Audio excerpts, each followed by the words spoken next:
Bismillahirrahmanirrahim. Assalamualaikum warahmatullahi wabarakatuh. Alhamdulillah, salatu wassalamu ala rasulillah wa ba'du.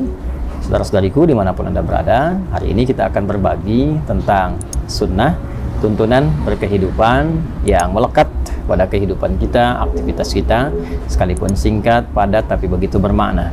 Sunnah ini didapati dalam salah satu hadis Nabi SAW yang diriwayatkan oleh sahabat Abu Hurairah radhiyallahu ta'ala anhu.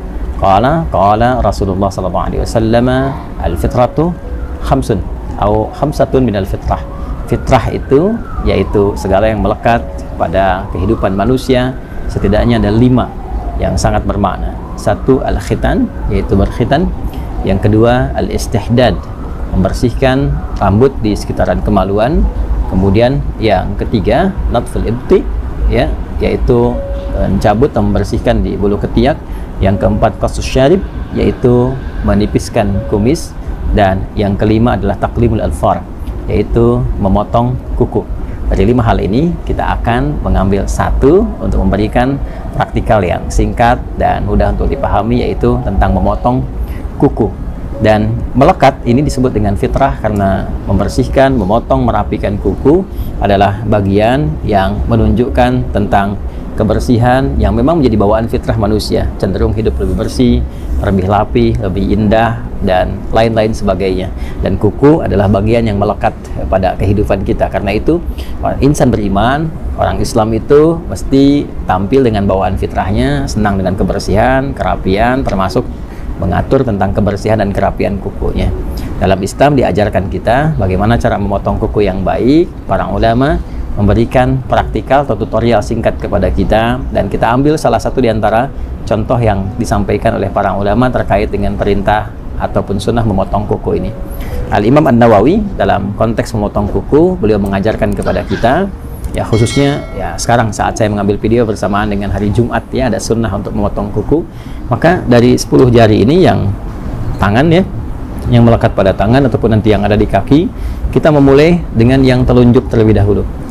Ini ya, para ulama mengajarkan kita, para ulama memulai dengan telunjuk di sini, ya caranya kita mengambil yang telunjuk terlebih dahulu. Ya, memotong mungkin punya cara yang tersendiri, dimulai dengan telunjuk, kita rapihkan berkesesuaian sehingga tidak terlalu dalam juga, ya bisa kita ambil sedikit misalnya, ya bismillahirrahmanirrahim, kita ucapkan bismillah, ya untuk bisa menjadikan bagian kegiatan sebagai ibadah, ya. Nah, ini seperti ini teman-teman sekalian, ya.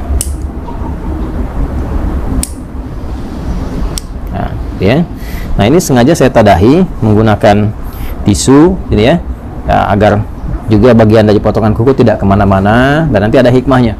Ada hikmahnya, ya. Saya jelaskan dulu secara keseluruhan, nanti hikmahnya di akhir saya tutupkan. Jadi setelah dari telunjuk sini, kemudian sampai mulai dari kelingking, ya dari telunjuk di sini selesai, maka dilanjutkan dari kelingking, ya ke sini telunjuk selesai, kemudian pindah ke kelingking. Kemudian ke sini jari manis, ya jari manis, dan jari tengah, lalu jempol, ya mulai dari sini telunjuk berpindah memulai dari kelingking, jadi dari telunjuk ke kelingking, kedua kelingking, dan jari manis, jari tengah, kemudian jempol. Jelas ya? Lalu berpindah kemudian ke sini bagian kirinya, dimulai dari kelingking, kemudian jari manis, jari tengah, telunjuk ke jempol. Jadi urutannya di sini telunjuk, kelingking, jari manis, jari tengah, jempol, kemudian pindah kelingking, jari manis, jari tengah, telunjuk, kemudian jempol. Demikian di kaki. Ya, kalau sudah selesai ini, kemudian tadi kita tadahi, ya. Ini saya contohkan tadi satu yang telunjuk karena di hari Jumat saya sudah mendahulukan memotong keseluruhannya. Jadi saya urutkan saja tadi seperti tadi saya sampaikan. Jadi telunjuknya sudah, kelingking sudah sampai ke jempol, kemudian dari sini kelingking sampai ke jempol selesai, kita tadahi. Ini maksudnya supaya mudah untuk dikumpulkan. Ini tinggal dilipat, ya seperti ini misalnya, dan dilipat. Nah ada lagi asar itu jejak yang bisa kita dapati dari contoh-contoh ulama yang bersambung pada sikap-sikap mulia, ya biasanya nanti sampai ke sahabat atau sampai juga kepada Nabi Shallallahu Alaihi Wasallam. Nah dari kalangan sahabat ada yang membiasakan seperti Ibnu Umar, ya atau hadis-hadis riwayat-riwayat yang disampaikan oleh Imam Sufyan Ats-Tsauri misalnya, ya memberikan kesan kepada kita bahwa setelah selesai potong kuku ini akan lebih baik kalau bekasnya bisa dikuburkan.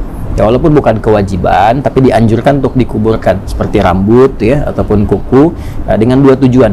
Tujuan yang pertama adalah menghormati ini bagian dari tubuh kita yang telah Allah ciptakan sehingga bisa menjaga kemuliaannya. Ini kan bagian dari tubuh, kan, jaga kemuliaannya, jadi nggak dilempar sembarangan. Walaupun mungkin kita bisa dilipat seperti ini, dibuang ke tempat yang layak, gitu kan. Nah itu sebetulnya tidak ada masalah juga, tapi akan lebih mulia kalau bisa dikuburkan, lebih bagus. Yang pertama takrim, untuk memuliakan pada bagian tubuh yang telah Allah ciptakan. Kemudian yang kedua, yang penting juga menghindari hal-hal yang bisa menghadirkan madarat yang tidak tampak. Ya, madarat itu hal-hal yang membahayakan kepada diri tapi tidak tampak. Seperti kebiasaan-kebiasaan tukang sihir misalnya, ya atau hal-hal terkait magic yang seringkali menggunakan bagian-bagian dari potongan tubuh, khususnya rambut. Ya, ada juga yang terkait dengan kuku. Ya, ada juga yang menambahkan secara fikih supaya tidak dijadikan sebagai bagian dari potongan-potongan untuk kepentingan-kepentingan lain. Seperti kalau rambut kasusnya jadikan bagian potongan-potongan, ada yang digunakan untuk pakai wig dan sebagainya. Nah, itu supaya tidak digunakan pada yang demikian, akan lebih bagus kalau dikuburkan. Nah, itu secara singkatnya, potong kuku, bagian dari fitrah. Hikmah fitrah itu menjaga kebersihan, tampil lebih rapi dan indah, dan dimulai dengan susunan yang tadi telah disampaikan, diakhiri dengan alhamdulillah, niatkan sebagai ibadah, dan mudah-mudahan selain tampil indah, elok, rapi, juga berpahala di sisi Allah Subhanahu wa taala. Al-Hidayat. Assalamualaikum warahmatullahi wabarakatuh.